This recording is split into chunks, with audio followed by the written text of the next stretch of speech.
Battle of Leyte Gulf, the largest naval battle in history. In the autumn of 1944, a thunder rolled across the waters of the Pacific. Thousands of sailors stood witness as steel and fire clashed on a colossal stage, the greatest naval battle in human history. Beneath the blazing sun, aircraft carriers gleamed across the horizon, while waves of bombers darkened the skies. The Imperial Japanese Navy had returned for one final desperate strike. For the Americans, this would be the victory that opened the gates of the Pacific. For the Japanese, the last stand for the honor of an empire. This battle would not only be fought upon the seas, it would be waged within the very soul of nations. And in the blue waters of Leyte Gulf, the fate of an empire would be sealed. Date: October 23rd to 26th, 1944. Location: around Leyte Island, the Philippines. Belligerents: United States and Royal Australian Navy versus Imperial Japan. Outcome: a decisive American victory. This triumph shattered Japan's remaining naval power in the Pacific and marked the beginning of the liberation of the Philippines. It entered the pages of history as the largest naval battle ever fought, both in the number of ships engaged and the scale of forces involved. Battlefield analysis. To the east of the Philippine archipelago lies a vast passage where the deep blue of the Pacific meets the South China Sea, Leyte Gulf. This was not merely a stretch of ocean. It was the very lifeline of the Japanese Empire, a corridor through which oil, ammunition, and military supplies flowed, keeping Japan's war machine alive. For America, Leyte was the keystone of the Pacific campaign. After Guadalcanal, Midway, and Saipan, the next step was the Philippines, and the gateway to the Philippines ran through these narrow and deadly waters. The seabed of Leyte was treacherous, marked by violent currents and sudden drops in depth. Perfect terrain for submarines, but a nightmare for massive battleships. The surrounding islands, Samar, Mindoro, Dinagat, and Leyte, formed a natural trap. Any ship passing through those narrow straits became an open target for radar and reconnaissance aircraft. Storms could rise without warning here, turning the brightness of morning into an inferno within minutes. To fight in Leyte was not only to battle the enemy, it was to battle nature itself. Yet destiny favored the side that ruled the skies. The vast expanse of the ocean became an endless runway for American aircraft carriers. Radar-equipped giants could detect approaching Japanese fleets long before they came within range. Meanwhile, the Imperial Navy was crippled by fuel shortages. Its planes could barely reach their targets, and its radar systems lagged far behind American technology. Leyte Gulf had become a grave for Japan, and the gateway to victory for the United States. Force comparison. The fleets converging on Leyte Gulf represented the greatest concentration of naval power in human history. In this battle, the ocean itself would be filled with steel and fire. United States.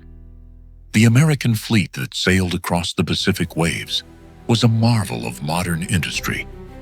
Nearly 300 warships formed the Armada, including 18 aircraft carriers, 12 battleships, 24 cruisers, and 141 destroyers. Above them, more than 1,500 aircraft filled the skies, the wings of a steel giant ready to deliver death in relentless waves. Around 200,000 sailors served aboard these floating cities, each one a vital link in the chain that would decide the fate of the Pacific. By 1944, America was rewriting the rules of war through sheer industrial might. Every ship carried radar. Every aircraft was tied into advanced communication networks. From a single command center, hundreds of vessels could be directed as one unified force. This was not merely a navy. It was a war machine forged from coordination and technology. Imperial Japanese Navy. Japan's side of the ocean told a very different story. Roughly 70 warships made up the once mighty Imperial Navy. Among them, the world's largest battleship, Yamato. But this grandeur was now just the fading glow of an empire's dying strength. In the skies, 400 aircraft remained, short on fuel, limited in range, but flown by pilots filled with fanatical devotion. Around 120,000 sailors embarked on a voyage from which there would be no return, a mission to defend the honor of the empire, no matter the cost. The American fleet outnumbered them, nearly 5-1. But for the Japanese, the war was no longer about numbers. It was about honor, vengeance, and destiny. Thus, Japan turned to a desperate new strategy. Kikusui, the floating chrysanthemum, the flower of suicide, the birth of the kamikaze. Each pilot would turn his aircraft into a living bomb, diving into American ships in a final act of sacrifice. Victory was now impossible, but an honorable death was still within reach. For America, this battle was the triumph of industrial superiority. For Japan, it was the soul's final stand against steel. At Leyte Gulf, it was not just two navies that clashed.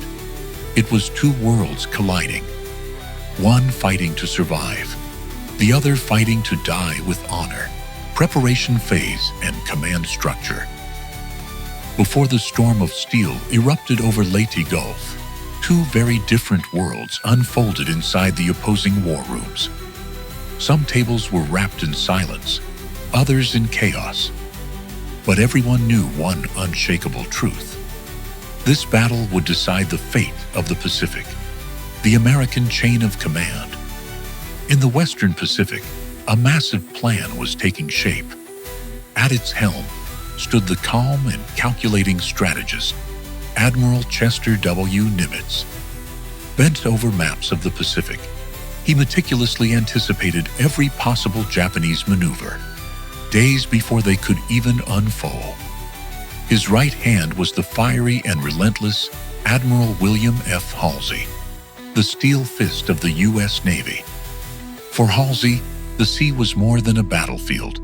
It was a chessboard, and every ship, every aircraft, was a deadly piece in play. The land operations of the Philippine invasion were led by a man whose name had already been etched into history. General Douglas MacArthur.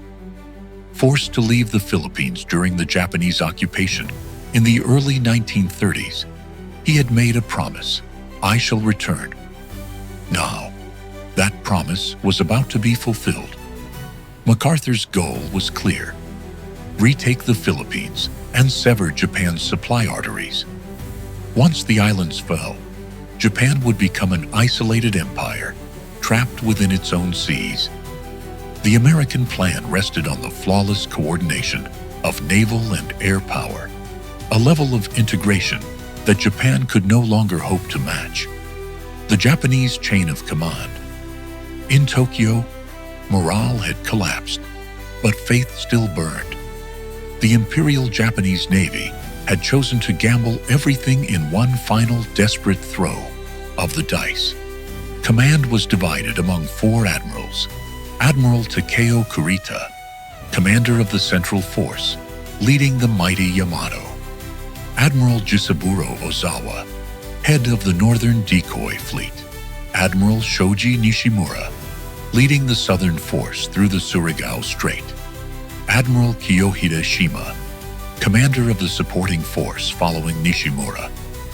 The plan was bold and dangerously complex. Four fleets would advance toward Leyte Gulf from different directions. Ozawa's decoy force would lure the American carriers north, while Kurita's main force would strike from the center and annihilate the landing forces. On paper, it was brilliant. In reality, it was a communications nightmare. Radio links between the fleets were weak, and American intelligence had already deciphered much of the plan. Fuel reserves were low, pilots were inexperienced, and Japanese radar lagged far behind that of the Americans. Yet for Japan, this was no longer about tactics. It was about the last defense of imperial honor. Fate had been written. On one side stood America's perfectly coordinated war machine. On the other, an empire blinded by pride, making its final gamble. And in just a few days, these two worlds would collide in the dark, unforgiving waters of Leyte Gulf. The course of the battle. October 23, 1944. The beginning. Silent hunters. The night was calm, but beneath the waves, death was already in motion. American submarines lurking in the Sibuyan Sea detected the advance of Japan's main fleet. A single sonar ping echoed through the dark, followed by the deadly order to fire. Torpedoes sliced through the black water toward their targets. Moments later, the sky lit up with fire. The Japanese cruiser Atago, Admiral Kurita's flagship, took a direct hit. USS Darter's torpedoes ripped the vessel in two. Kurita barely escaped with his life, but from that moment on, his fleet's morale began to crumble. The Battle of Leyte Gulf had begun, and nothing would ever be the same again. October 24th, hell in the sky. With the first light of dawn, the heavens turned into an inferno. Hundreds of American bombers roared off the decks of their carriers, descending upon the Japanese fleet in relentless waves. Across the Pacific, the drone of engines became the soundtrack of death. The super battleship Musashi, the pride of Japan's navy, stood defiant beneath a storm of steel. But pride, like armor, was fragile against the rain of bombs. Hundreds of explosives and torpedoes tore through her hull, turning the giant into a coffin of iron. As Musashi slipped beneath the waves, over 1,000 Japanese sailors were dragged into the deep. At that moment, the spirit of the Imperial Navy was shattered. Kurita's fleet was forced to retreat, but Japan had not yet surrendered. October 25th.